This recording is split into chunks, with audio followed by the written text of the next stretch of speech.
Well, things are stampeding faster than you can even blink. It's hard to get all the information out that's going on in the world as far as prophetic events. My friend Jay Shelton sent me a little clip of an article, and this is going to have to do with the fact that King Charles III just knighted Rabbi Ephraim Mirvis, and I've talked about him in the prior King Charles videos and how he is going to be right there staying in Clarence house in King Charles' estate the night before the coronation ceremony on May 6th. Also, Rishi Sunak and Rabbi Mervis plan to attend the 75th birthday party of Israel, and King Charles III happened to be born on November 14th, exactly 6 months after Israel was born. They were born in the same year, 1948, and I believe that the Bible is saying that that is the generation that shall not pass away till all these things be fulfilled. In other words, they're going to make him the last earthly king to restore the Davidic dynasty. And this is setting the stage, this news that Jay sent me. So I found another article about it here, and it said, according to a statement released by the UK Cabinet Office on Friday, King Charles III bestowed the knighthood, one of the country's highest honors, on British Chief Rabbi Rev. Ephraim Mirvis. In the 2023 New Year honors, Rabbi Mervis was named Knight Commander of the Order of the British Empire for his major achievements to the Jewish community, to interfaith relations and education, according to the statement. So he's a big time person of interfaith relations. So that's setting the stage. Mervis responded to the news with, "I am incredibly honored and genuinely humbled by this prize. Receiving this honor from His Majesty the King in his first year as our monarch will be very emotional." In 2005, Queen Elizabeth II knighted Rabbi Jonathan Sachs, Zell, which means he's passed away and they're honoring his memory. That's what Zell does, is it honors the dead. And he was Rabbi Mervis's predecessor. So Jonathan Sachs has passed away. Rabbi Mervis took over the position. JNS.org reported on this story. UK Chief Rabbi Ephraim Mirvis knighted by King Charles III. Mervis was honored in recognition of his significant services to the Jewish community, to interfaith relations, and to education. January 1st, 2023, United Kingdom Chief Rabbi Ephraim Mirvis was appointed Knight Commander of the Order of the British Empire in the 2023 New Year honors, according to a statement released Friday by the UK Cabinet Office. Mervis was given the designation by King Charles III in recognition of his significant services to the Jewish community, to the interfaith relations and education. "I am enormously honored and deeply humbled by this award," Mervis said in a statement, adding, "It will be particularly moving for me to receive this award from His Majesty the King in his first year as our monarch." The announcement noted that Mervis has been Chief Rabbi of the United Hebrew Congregations of the Commonwealth since 2013 and a pioneer of interfaith activity, initiating Jewish-Muslim community engagement projects and creating the In Good Faith program in partnership with Archbishop of Canterbury, Justin Welby. Mervis addresses global events with his vision of a Judaism of responsibility, intervening, for example, on the plight of Uyghur Muslims, the only such intervention by a global faith leader. He has been an advocate for greater inclusivity in Orthodox Jewish life, appointing Britain's first female halakhic advisor and establishing greater opportunities for female leadership and scholarship, the statement said. In the field of education, the chief rabbi has championed the cause of faith schools and Jewish education and issued a guide on the well-being of LGBT plus pupils in Orthodox Jewish schools, the first of its kind anywhere in the world, it added. The 2023 honors list was the first approved by Charles following the death of Queen Elizabeth II in September. At the time, Mervis released a video message praising the Queen, whom he said embodied the most noble values of British society. Throughout her extraordinary reign, she conducted herself with grace, dignity, and humility, and was a global role model for distinguished leadership and selfless devotion to society. In an ever-changing world, she was a rock of stability and a champion of timeless values, he added. Every week in synagogue, we have prayed for her welfare, well-being, and wisdom, and she never let us down. The Johannesburg-born Mervis moved to Israel in 1973 and studied at Yeshiva Karim B. Yavna and Yeshivat Har Etzion in Elon Shut in Gush Etzion. He then studied at Makan Ariel in Jerusalem from 1978 to 1980 and received his rabbinic ordination there. As chief rabbi of Ireland and before the opening of an Israeli embassy in the country, he represented Israel's interest at the government level and in the media. Mervis's predecessor, the late Rabbi Jonathan Sacks, was knighted by Queen Elizabeth II in 2005. And the Queen was kind of funny when she knighted Jonathan Sacks. She made this comment, it was from the Passover Seder, and she said, "Why is this knight different than all other knights?" referring to knighting him. So it was kind of a hilarious little quip that she made. I thought it was kind of cute.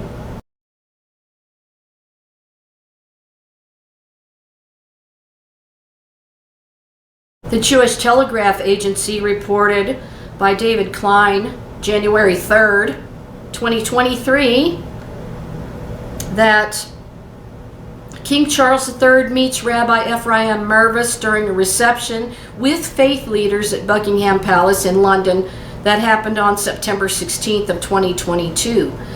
And it says down below, reporting from Italy, Rabbi Ephraim Mirvis, chief rabbi of the United Hebrew Congregations of the British Commonwealth, commonly referred to as the United Kingdom's chief rabbi, can now add a sir to his title. Mervis will be named a Knight Commander of the Order of the British Empire according to King Charles' New Year Honours List. Since 1890, the UK has announced new knighthoods and other chivalric honors only twice a year on New Year's Day and on the birthday of the ruling monarch, which in the past was April 21st for Queen Elizabeth II, but going forward will be November 14th for King Charles III.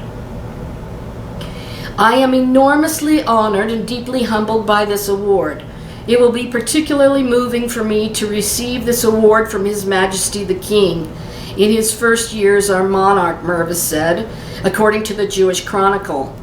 Though Mervis's most recent predecessors, Jonathan Sacks and Emanuel Jacobowitz, had also received knighthoods during their terms as chief rabbi, the title has not always been given. King Charles' list noted Mervis's work in the field of interfaith dialogue and his advocacy for Uyghur Muslims suffering under oppressive policies in China. The list also noted Mervis's efforts to make the Orthodox world more inclusive of women and LGBTQ Jews. He has been an advocate for greater inclusivity in Orthodox Jewish life, appointing Britain's first female halakhic advisor and establishing greater opportunities for female leadership and scholarship, the list noted. In the field of education, The chief rabbi has championed the cause of faith schools and Jewish education and issued a guide on the well-being of LGBTQ pupils in Orthodox Jewish schools, the first of its kind anywhere in the world.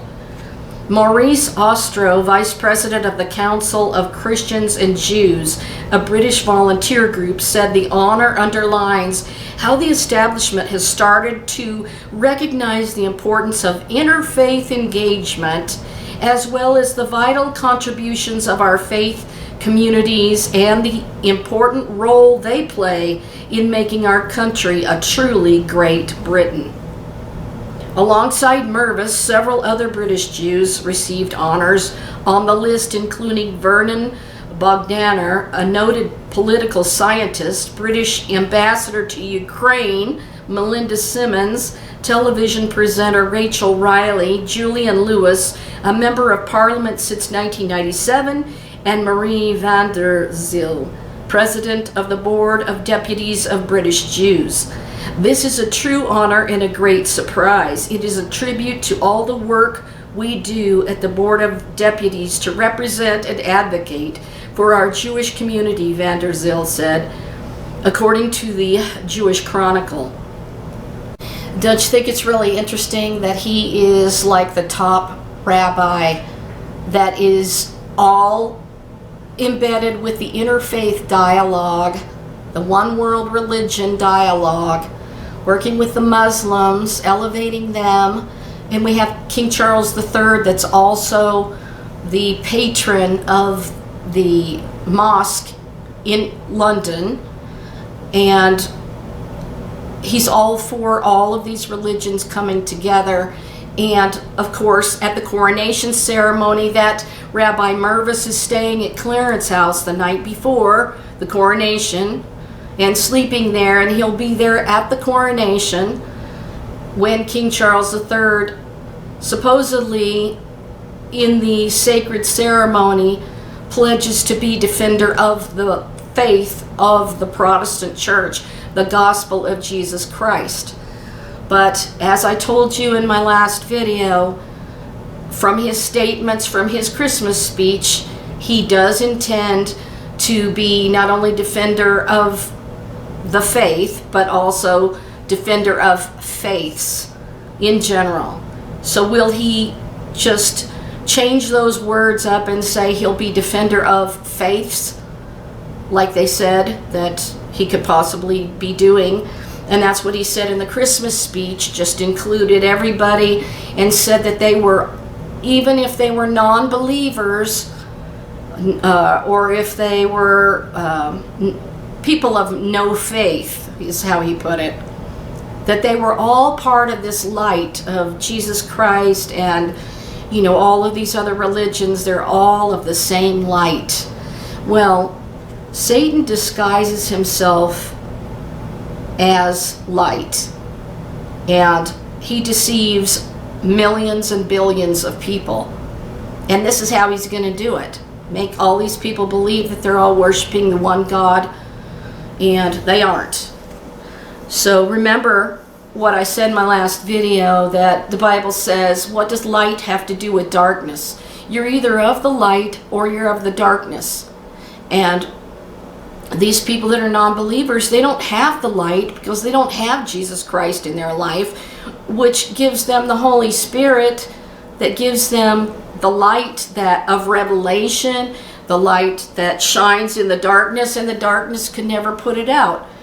So this is a deceiving, smooth words, and you got to be careful of people that speak smooth words, because this is what Satan did in the Garden of Eden to try to make everybody, you know, I mean Adam and Eve, I didn't mean everybody, I meant that he deceived them and made them believe that they wouldn't die if they ate from the tree of the knowledge of good and evil.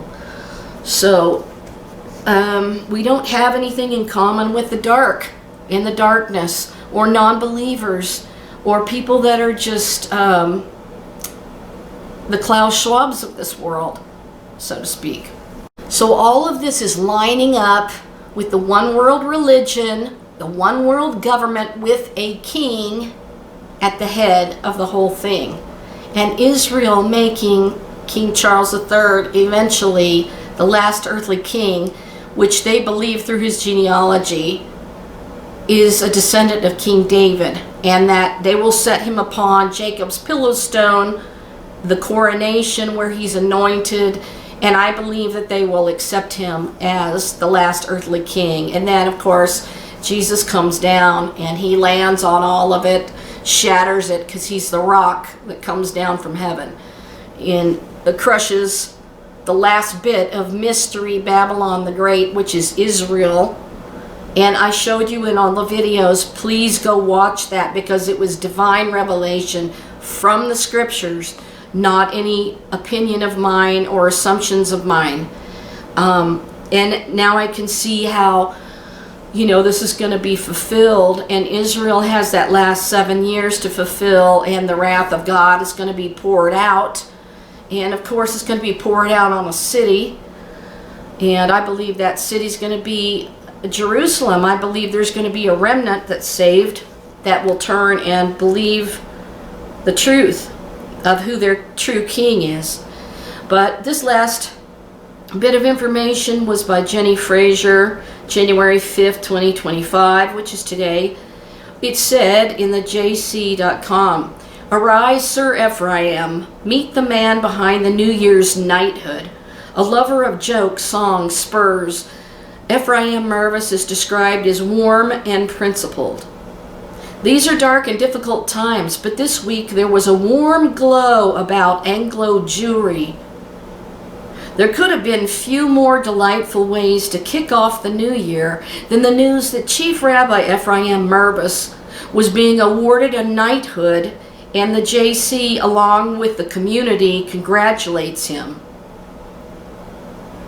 And that doesn't stand for Jesus Christ, by the way. That's the Jewish community.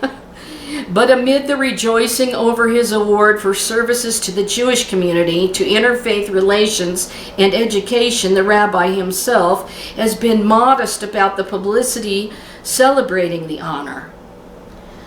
According to those who know him well and work closely with him, the new chief rabbi, Sir Ephraim Mirvis, is more at home singing and telling jokes than standing on ceremony.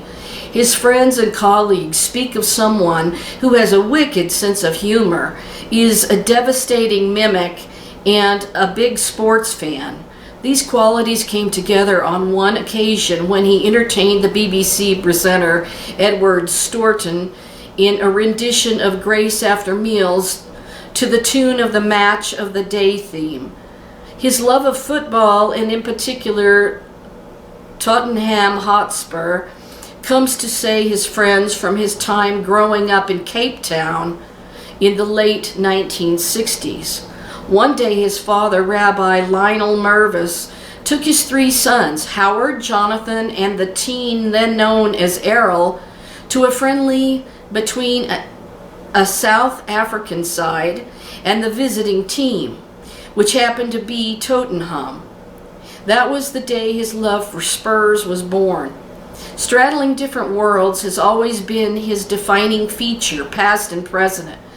Today he is well known as a bridge between Orthodox Judaism and the wider Jewish community, an approach that reflects values cultivated much earlier in his life.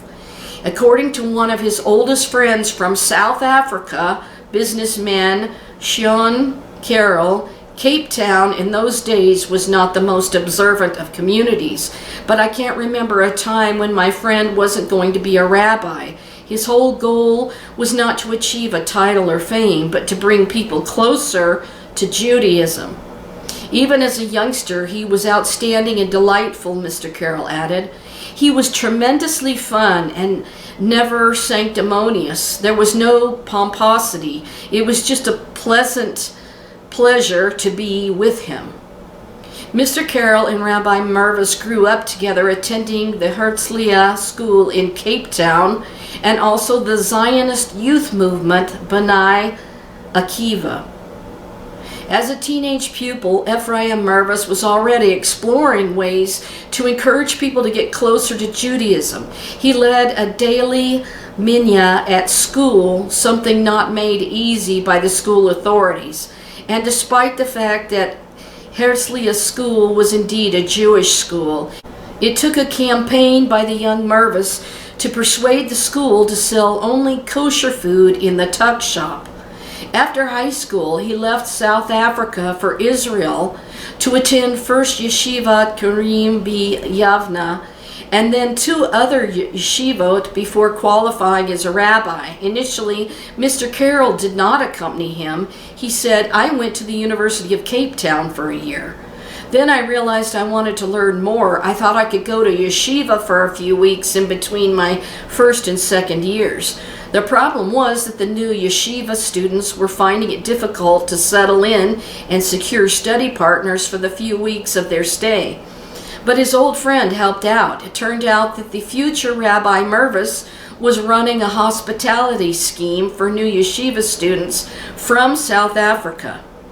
Boys would be met at the airport and brought back by taxi to yeshiva, where not only a study partner had been arranged, but also you would have company for meals so you wouldn't be by yourself.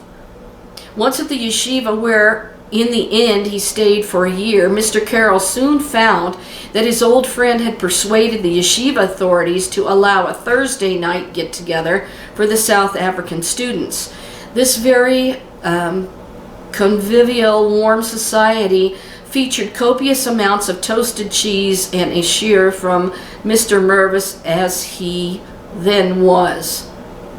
Rabbi Mervis is the son and grandson of a rabbi and a reverend, though Sir Ephraim has said that his father, originally an engineer, began working in the rabbinate only after the company he worked for closed as a result of opposition to South African apartheid. His late mother, Frida, was principal of the Athlone Teachers Training College during apartheid, at the time the only college for colored teachers of preschool children in South Africa. Sorry, that's what the article says. Rabbi Mervis received his rabbinic ordination from Macon Ariel, Jerusalem, 1978 to 80, and gained a BA in Education and Classical Hebrew from the University of South Africa. He also received a teaching qualification from the Yaakov Herzog Teachers College in Israel. This year, 2023, marks the chief rabbi's decade in the role. It was a mark of the esteem in which he is held that the then Prince Charles attended his inauguration at St. John's Wood Synagogue in northwest London. Their relationship has remained a warm one. The new king has invited Sir Ephraim and his wife Valerie to stay overnight at Clarence House, that's King Charles III's home, on the eve of the coronation on Saturday, May 6th, to avoid them having to break Shabbat. And last year, after the Queen died, Buckingham Palace brought forward a Friday multi-faith commemoration event, again to accommodate Chief Rabbi Mervis. So they're accommodating this one specific rabbi with this interfaith situation. Michael Goldstein, president of the United Synagogue, spends more time with Chief Rabbi Mervis than most in the community. The two speak regularly, and he said he is very warm and also very principled. I think I have been most impressed by the stand he took against Jeremy Corbyn. It was unprecedented for a chief rabbi to speak out in the way that he did. In November 2019, a couple of weeks before the general election, Chief Rabbi Mervis wrote in the Times about a new poison that had engulfed the Labour Party. He added, "It is not my place to tell any person how they should vote. I regret being in this situation at all. I simply pose the question, what will the result of this election say about the moral compass of our country? When the 12th of December arrived," he said, he asked every person to vote with their conscience. Now he's talking about the elections in Israel. Jonathan Goldstein, former chair of the Jewish Leadership Council, is a longtime associate. He said, "I think the main thing about him is his humanity. He has a deep concern for people across all faiths, and he has a desire to be a facilitator and a conciliator while always being very clear about the tradition which he upholds and the values he represents. It is, of course, not Rabbi Mervis's first role as chief rabbi. He was previously chief rabbi of Ireland from 1985 to 1992, after serving as rabbi of the Dublin Hebrew congregation. In a sort of rabbi go-round, he succeeded both Lord Sachs' predecessor, Lord Jacobowitz, in Ireland, and Lord Sachs himself as rabbi of the Western Marble Arch Synagogue in London, 1992 to 96, before becoming senior rabbi at Finchley United Synagogue, known as Kinloss, in 1996, a position which he held until becoming chief rabbi in 2013. Between Lord Jacobowitz and Rabbi Mervis as chief rabbi of Ireland, there was one of Rabbi Mervis's closest colleagues, Rabbi David Rosen. It's kind of funny, my mother grew up with Rosens. Rabbi Rosen, now the American Jewish Committee's International Director of Interreligious Affairs, has known the Mervis family since serving as a colleague of Rabbi Lionel Mervis in Cape Town. Rabbi Rosen said that Sir Ephraim strongly resembled his late remarkable mother Frida, both emotionally and physically, and praised her family, the Katz family, as one of the mainstays of South African Jewry. From her, Rabbi Rosen suggested Rabbi Mervis drew his sincerity, openness towards others, and acceptance of diversities. That's very important because there are very few deeply Orthodox rabbis who are open to diversity and pluralism.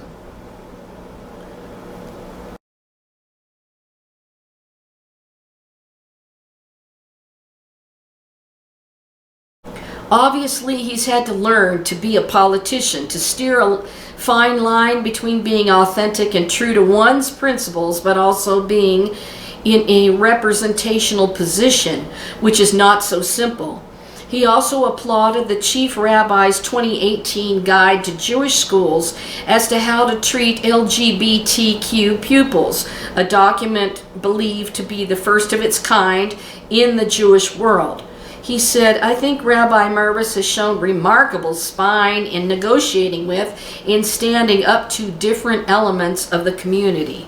This week, Rabbi Mervis defended the LGBTQ community in an interview on Israeli TV amid a stream of homophobic comments from leading Israeli rabbis and lawmakers after the Knesset elected its first openly gay speaker. It's probably impossible for most chief rabbis to have an off switch, but U.S. President Michael Goldstein in particular has seen Sir Ephraim in more laid-back mode. I don't know why it says U.S. President Michael Goldstein. I guess because he's the president of the Jewish community. We were crossing Tottenham High Road to get to the Spurs ground, and he had his yarmulke on. He turned to me and said, "Is this a cap or a yarmulke situation?" I said, "It's up to you. It's a relaxed atmosphere." So he said, "Fine," and we walked in, and the first person we ran into was a young guy with a big black kippah. The chief rabbi looked at Mr. Goldstein. We both just giggled. Well, the whole purpose of a yarmulke and a kippah on the back of your head is to remind you that there's a God above you. It's not supposed to be some sports team printed on it. It's supposed to remind you of God and keep God in your mind at all times. And actually to help you to keep from sinning, because if you remember that there's a God above you, then hopefully you won't be in a sinful situation.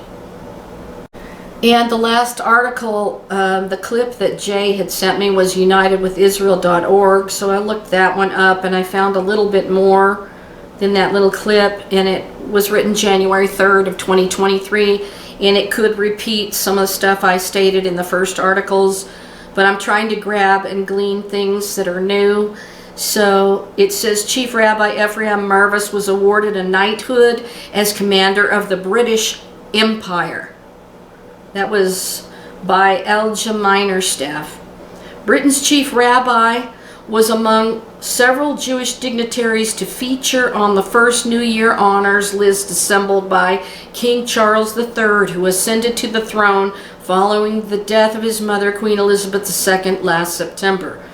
Chief Rabbi Ephraim Mirvis was awarded a knighthood as commander of the British Empire in recognition of his significant services to the Jewish community, to interfaith relations, and to education. So do you think it's going to be too hard for them, after King Charles III has knighted him and given him this honor, that they won't turn around and give King Charles III the honor of sitting upon a restored throne of the Davidic dynasty as he sits on Jacob's pillow stone at his coronation? I'm not saying that on the day of the coronation he becomes Israel's king. I'm saying that he becomes the king on that day. And at another date, they could appoint and anoint him for that position. It doesn't have to be on the coronation day. But it says, the 66-year-old Mervis, who was born in South Africa, will now be known as Sir Ephraim, said he had been enormously honored and deeply humbled to receive a knighthood. It will be particularly moving for me to receive this award from His Majesty the King in his first year as our monarch, Mervis said in a statement. This is repeated stuff. Mervis became chief rabbi in 2013, replacing Jonathan Sachs, who also received the knighthood. The president of the Board of Deputies of British Jews, Marie van der Zyl, her predecessor Jonathan Arkush, 6 Holocaust survivors, and the TV presenter Rachel Riley were also recognized on the list. Riley was awarded for raising Holocaust awareness and opposing anti-Semitism.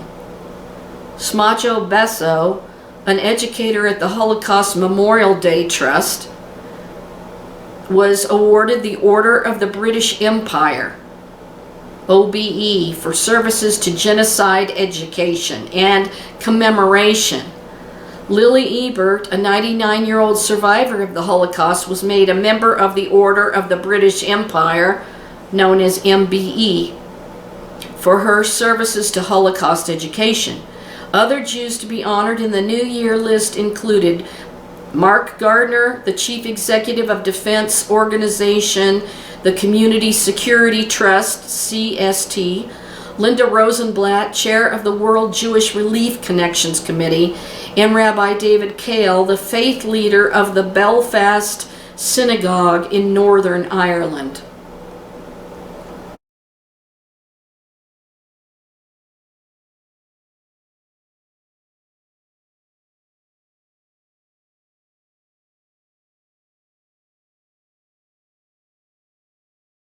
Since Rishi Sunak, the Hindu Prime Minister of the UK, is going to be participating in Israel's 75th birthday celebrations, about 8 days after King Charles III is anointed as king on May 6th on Shabbat, which is Saturday,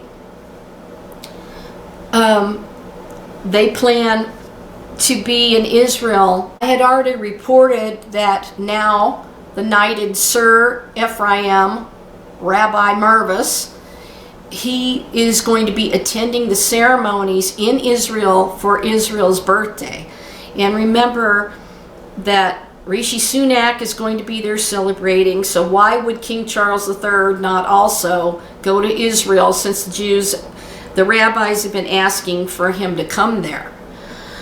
That would be the perfect time on Israel's 75th birthday for him to show up there right after he's coronated king as the anointed one, And we know that Messiah means anointed one.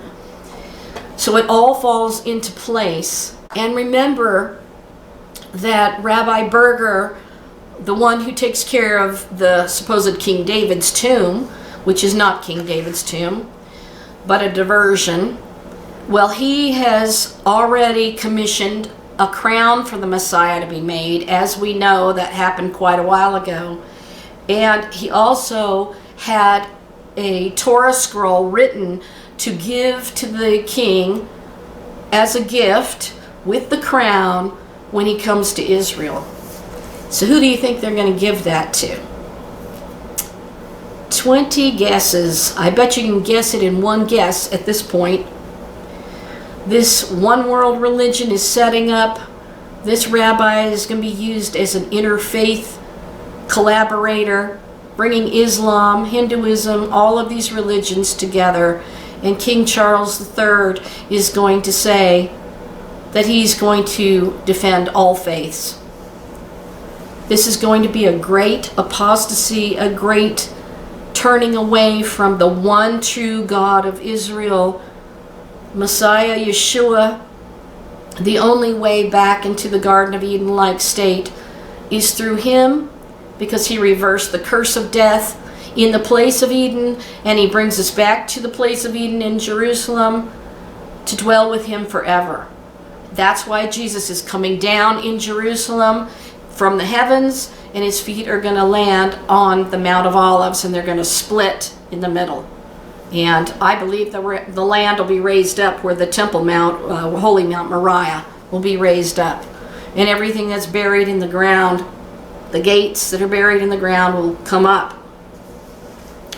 So this is incredibly stampeding forward in a way that I couldn't have seen this coming, this knighthood of this rabbi. So what are the benefits of being knighted by the king or Queen Elizabeth II? Getting a knighthood gives the recipient global recognition for their outstanding service. It's good for the country and our profile in the world, and it will improve their standing and profile within British society. If you're British, they will get the Sir or Dame title that's so richly coveted worldwide. The very top rank in the order is a GBE, a Knight or Dame Grand Cross, but these are very rare. So how did the Queen choose who gets knighted when she was Queen? A knighthood, in the female equivalent, a damehood, is an award given by the Queen, now the King, to an individual for a major long-term contribution in any activity, usually at a national or international level. Men who are knighted become Knight Commander of the Most Excellent Order of the British Empire, KBE, and shall be called Sir, while women become Dame Commander of the Most Excellent Order of the British Empire, DBE, and get the title Dame. While there's no set time of year that someone can be nominated for the knighthood, the Queen usually bestowed the honor as part of the New Year's honors list. People can be nominated for knighthood, although the government reportedly helps the Queen or the King decide who the best choice is to be knighted, depending on the level of knighthood. And what are the levels of knighthood? Under the British monarchy, there are 6 levels of knighthood. 6 is an interesting number that can be doled out by the Queen or King. The most noble Order of the Garter is the highest rank and one of the oldest ranks of chivalry in the world. The most ancient and noble Order of the Thistle is the highest rank of chivalry awarded in Scotland. The most honorable Order of the Bath is primarily given out for military service, while the Order of St. Michael and St. George is primarily awarded for service regarding foreign relations. Queen Elizabeth gives the Royal Victorian Order on a personal basis, and the commonly known Order of the British Empire is handed out on a public basis. The Order of the Garter and the Order of the Thistle are the only two instances where a female being knighted is given the title lady instead of dame. This is a question that popped up quite a bit in 2015 when Queen Elizabeth decided to knight her grandson, Prince Harry. In short, the Queen decided to honor Harry for his service to the monarchy while he was in the military. However, instead of the Order of the Bath, Harry was made Knight Commander of the Royal Victorian Order in a private ceremony at Buckingham Palace. Public figures have been knighted in the past for their contributions to the UK, whether it's through bringing money to the nation or representing it favorably. This is why well-known musicians such as Paul McCartney and Elton John have received the OBE. This practice of knighting celebrities has, of course, come under scrutiny in the past when Prime Minister Tony Blair added Rolling Stones frontman Mick Jagger to the honors list in the early 2000s. The Queen actually refused to give him the honor because of his anti-establishment views. Prince Charles was tasked with knighting Jagger instead. So he obviously goes against the norm. It says, has Queen Elizabeth ever knighted an animal? It says she hasn't, but that doesn't mean it will never happen. There's only one animal to ever have been knighted anywhere in the world, a king penguin named Niels Olav, who received Norwegian knighthood in 2008. Being that the Queen was more relaxed with certain royal rules and regulation as she got older, it wouldn't be too terribly surprising if she knighted an animal. Well, now she's passed away. So it says even if it was one of her corgis.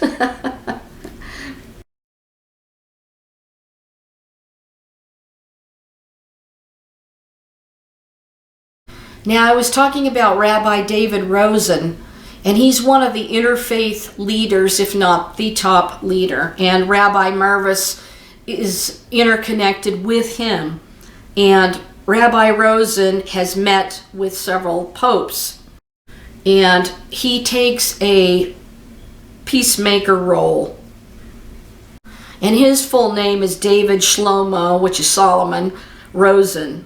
KSG CBE, born 1951, is the former chief rabbi of Ireland from 1979 to 85 and currently serves as the American Jewish Committee's International Director of Interreligious Affairs. From 2005 until 2009, he headed the International Jewish Committee for Interreligious Consultations, known as the IJCIC, the broad-based coalition of Jewish organizations and denominations that represents world Jewry in its relations with other world religions.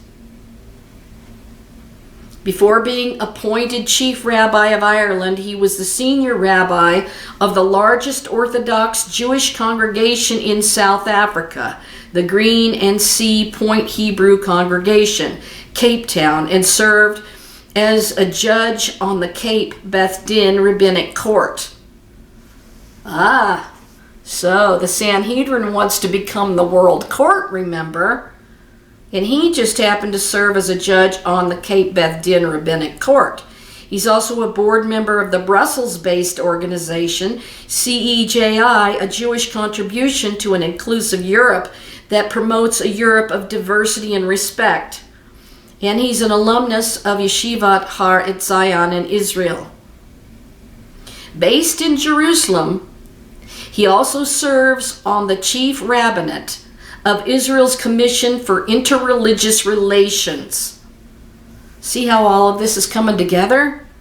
He's an international president of Religions for Peace and serves as the only Jewish representative on the board of directors of the KSID Dialogue Center, which is the Interfaith Center, established in 2012 by King Abdullah of Saudi Arabia, together with the governments of Austria and Spain and the Vatican.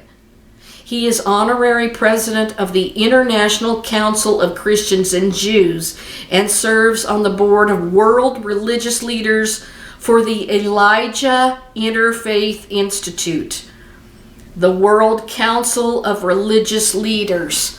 And that, if I'm remembering right, the Elijah Interfaith Institute were the ones who wanted to go up to the Egyptian Mount Sinai during the COP27 events, and where they broke those 10 commandments and said this is not good enough.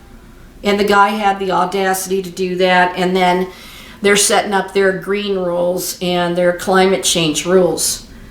So that's very interesting that he serves on the board of the World Religious Leaders for the Elijah Interfaith Institute and the World Council of Religious Leaders.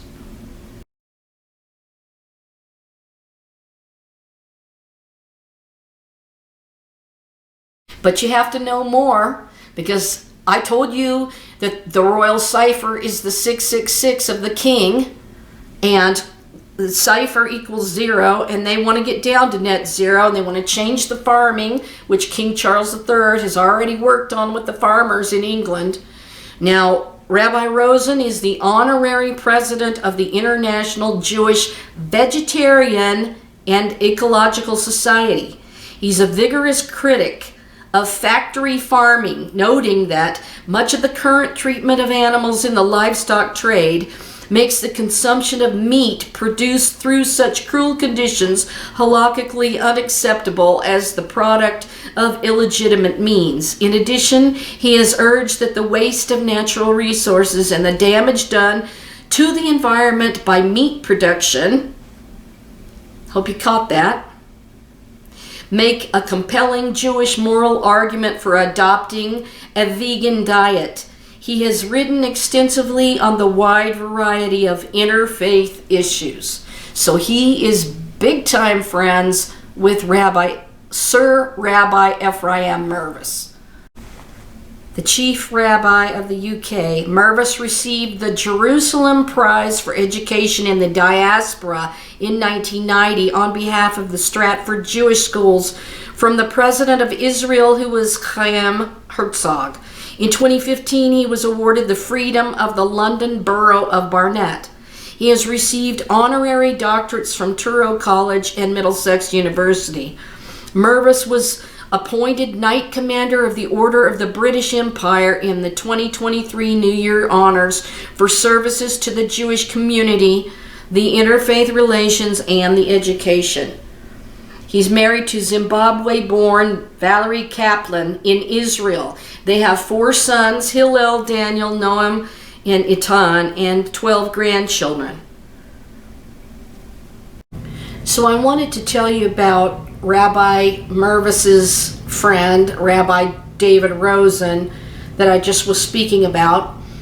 A little more information about him is AJC's International Director of Interreligious Affairs, has been advancing understanding and good relations between religious communities for more than 40 years, from the time he served as rabbi of the largest Orthodox Jewish congregation in South Africa during his tenure as Chief Rabbi of Ireland, and throughout the last more than 30 years based in Jerusalem. In addition to interreligious representation and education, his work involves mediation and peace building, and he is heavily involved in multi-religious engagement on ecological issues. Among the various awards and recognitions he has received, Rabbi Rosen was granted a papal knighthood in 2005 for his contribution to Jewish Catholic reconciliation, and in 2010 he was made a CBE, a Commander of the British Empire, by Her Majesty Queen Elizabeth II for his work promoting interfaith understanding and cooperation.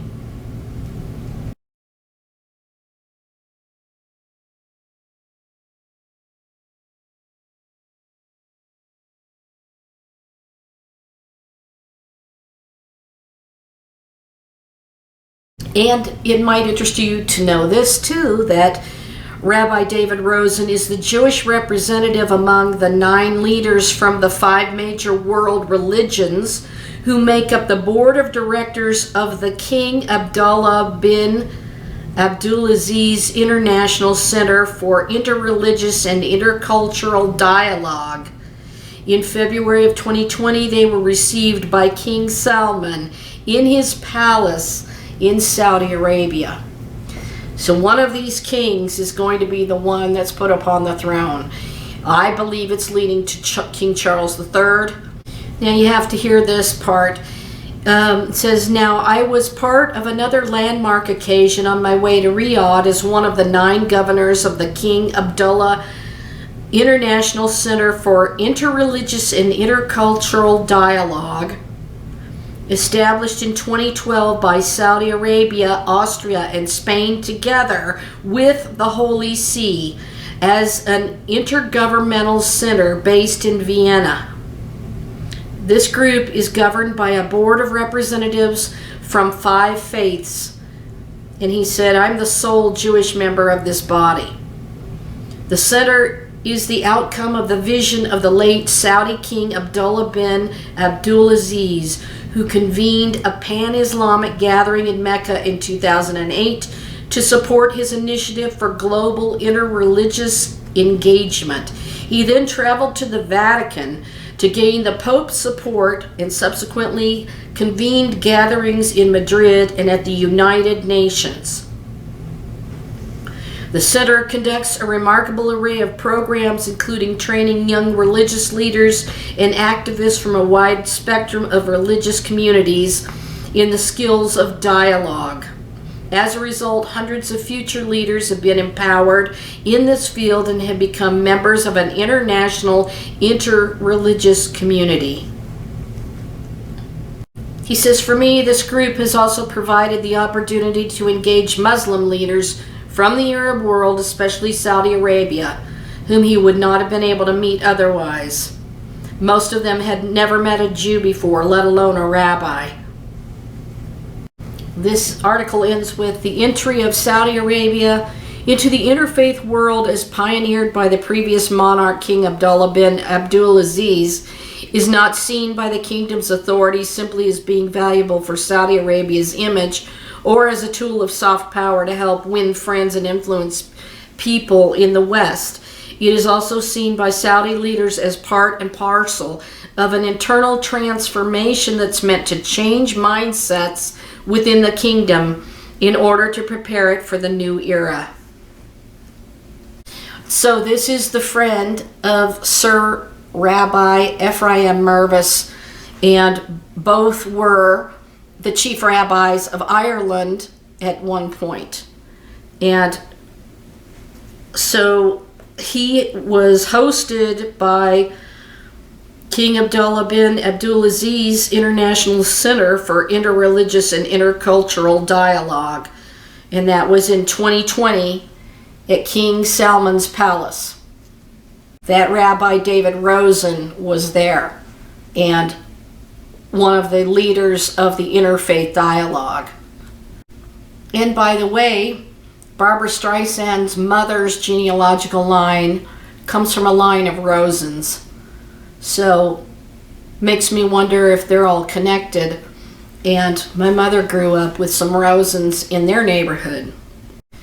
Now, not to go on and on about this, but in the Times of Israel, this was reported March 16th of 2017. In historic move, Trump envoy hosts interfaith meeting. At summit with Jason Greenblatt, Jewish, Muslim, and Christian clergymen vow to advance peace and to reject all incitement to violence. It says, he said Thursday's meeting was the first time the council had gathered since 2013, though one member, Rabbi David Rosen, said this was incorrect. At the same time, Rosen, an interfaith advisor to the chief rabbinate, said Greenblatt's initiative to meet with the council was historic in that it marked the first time in recent memory that a senior U.S. administration official engaged in peacemaking efforts, asking to meet with the religious leaders. Now, this other article in the Jerusalem Post says this: Itamar Ben-Gvir, who defended Benzi Gubstein, the head of the radical anti-assimilation group Lahava, after he led violent protests against Christian and Messianic events, and also once said that Israel should expel all of its Christian citizens. Moreover, Ben-Gvir, a lawyer, defended the man convicted of setting fire to the Church of the Loaves and Fishes in 2015. And this was in an article posted December 12th, 2022.